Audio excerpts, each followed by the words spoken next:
എൻ്റെ ജീവിതത്തിൽ ഞാനൊരു 3-4 വർഷമായിട്ട് നമ്പേഴ്സ് കണ്ടിന്യൂസ് ആയിട്ട് കാണുമായിരുന്നു. 22 കാണുമായിരുന്നു, 55 കാണുമായിരുന്നു, അതുപോലെ 77 കാണുമായിരുന്നു. അതിങ്ങനെ നിരന്തരം ഞാനിങ്ങനെ എവിടെയായാലും ചിലപ്പോൾ ഫോണിലായിരിക്കും, അതല്ലെങ്കിൽ പുറത്ത് എവിടെയെങ്കിലും പോയി കഴിഞ്ഞാൽ അങ്ങനെയായിരിക്കും. റീസെൻ്റ്ലി വരെ ഞാൻ 77 ഞാൻ കാണുന്നുണ്ട്. അതുമാത്രമല്ല 11 കണ്ടിന്യൂസ് ആയിട്ട് വളരെയധികം മാസങ്ങളായിട്ട് ഞാൻ കണ്ടുകൊണ്ടിരിക്കുന്നുണ്ട്. അപ്പോൾ ഇത് പറഞ്ഞു കേൾക്കുമ്പോൾ ചിലർക്കൊക്കെ ഇതൊരു നിസ്സാരമായിട്ട് തോന്നും. പക്ഷേ I know this is A part of spiritual journey. എനിക്ക് ആദ്യമേ അറിയായിരുന്നു എൻ്റെ ലൈഫ് ഒരു സ്പിരിച്വൽ ജേണിയുടെ ഭാഗമാണെന്നുള്ളത്. അതുകൊണ്ട് തന്നെ ഈ ഒരു കുറഞ്ഞ വർഷത്തിനുള്ളിൽ ഒരുപാട് ഹ്യൂജ് ഓഫ് ചേഞ്ചസ് എൻ്റെ ലൈഫിൽ ഉണ്ടായി. അപ്പോൾ അന്ന് മുതലേ ഞാൻ ലോ ഓഫ് അട്രാക്ഷനിൽ ഇൻട്രസ്റ്റഡ് ആയിരുന്നു. ഈ ലോ ഓഫ് അട്രാക്ഷൻ ടെക്നിക്കുകൾ ഞാൻ ഫോളോ ചെയ്യായിരുന്നു. മൈൻഡിനെ കുറിച്ച് കൂടുതൽ പഠിക്കാൻ ഇഷ്ടപ്പെട്ടിരുന്നു. എന്നാൽ അങ്ങനെ ഒരു ചേഞ്ചസ് നമ്മുടെ ജീവിതത്തിലേക്ക് വരുമ്പോൾ ഇങ്ങനെ ഒരു സൊസൈറ്റിയിൽ നിന്ന് ഈ ഒരുപാട് സ്ട്രഗിൾസ് എനിക്ക് ഫേസ് ചെയ്യേണ്ടി വന്നിട്ടുണ്ട്. പിന്നെ ഞാൻ ഗ്രാറ്റിറ്റ്യൂഡ് ജേണലും കൂടി എഴുതുമായിരുന്നു. അപ്പോൾ നമ്മൾ ആഗ്രഹിക്കുന്ന കാര്യങ്ങൾ നന്ദി പറഞ്ഞുകൊണ്ട് യൂണിവേഴ്സിനെ ഗ്രാറ്റിറ്റ്യൂഡ് എഴുതുക എന്നുള്ളതായിരുന്നു അത്. അപ്പോൾ ഞാൻ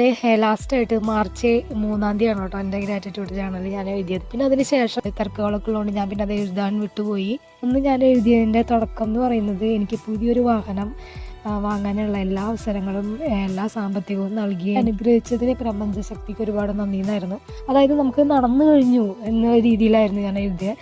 അതുകൂടാതെ തന്നെ ആ വാഹനം എനിക്ക് ഗുരുവായൂർ അമ്പലത്തിൽ പൂജിക്കാനും അതുപോലെ ഞാൻ ഇഷ്ടപ്പെടുന്ന ഒരു ഗണപതി ക്ഷേത്രത്തിൽ പൂജിക്കാനും എനിക്ക് സാധിച്ചതിന് പ്രപഞ്ചശക്തിക്ക് ഒരുപാട് നന്ദി എന്നായിരുന്നു. അവിടുന്ന് ഞാൻ മാർച്ച് 27-ാം തീയതിയാണ് വണ്ടി എടുക്കാനായിട്ട് പോകുന്നത്. പിന്നെ അവിടുന്ന് ഗുരുവായൂർ അമ്പലത്തിലും അതുപോലെ ഞാൻ ഇഷ്ടപ്പെടുന്ന ഗണപതി എടപ്പള്ളി ഗണപതി ക്ഷേത്രത്തിലും ഞാൻ എൻ്റെ വണ്ടി കൊണ്ടുപോയി പൂജിച്ചു. അതുവരെ എനിക്ക് ഈ വണ്ടി വാങ്ങാനുള്ള ഒരു സ്കോപ്പും എനിക്കുണ്ടായിരുന്നില്ല. ഈ ഡൗൺ പേയ്മെന്റ് അടയ്ക്കാനുള്ള സേവിങ്സ് പോലും എൻ്റെ കയ്യിലുണ്ടായിരുന്നില്ല. പിന്നീട് അവിടുന്ന് അതിനുള്ള വഴികൾ എനിക്ക് എവിടെ നിന്നൊക്കെയോ തുറന്നു കിട്ടുമായിരുന്നു. എന്താ പറയുക, ഒരു അവസരം ഇല്ലാതിരുന്ന സമയത്ത് ഉള്ളിലൊരു ഭയം ഉണ്ടായിരുന്നു എങ്ങനെയെന്നുള്ളത്. പക്ഷെ നമ്മൾ ഇറങ്ങി തിരിച്ചു നോക്കിയാൽ താനെ നമുക്ക് വഴികൾ തുറന്നു വരും. ഇതുപോലെ കുഞ്ഞു കുഞ്ഞു ആഗ്രഹങ്ങൾ ഒരുപാട് എനിക്ക് നേടാൻ സാധിച്ചിട്ടുണ്ട്. നമ്മൾ ഗ്രാറ്റിറ്റ്യൂഡ് ചാനൽ എഴുതി കഴിഞ്ഞാൽ അത് നടക്കും. അത് യൂണിവേഴ്സൽ ലോയാണ്.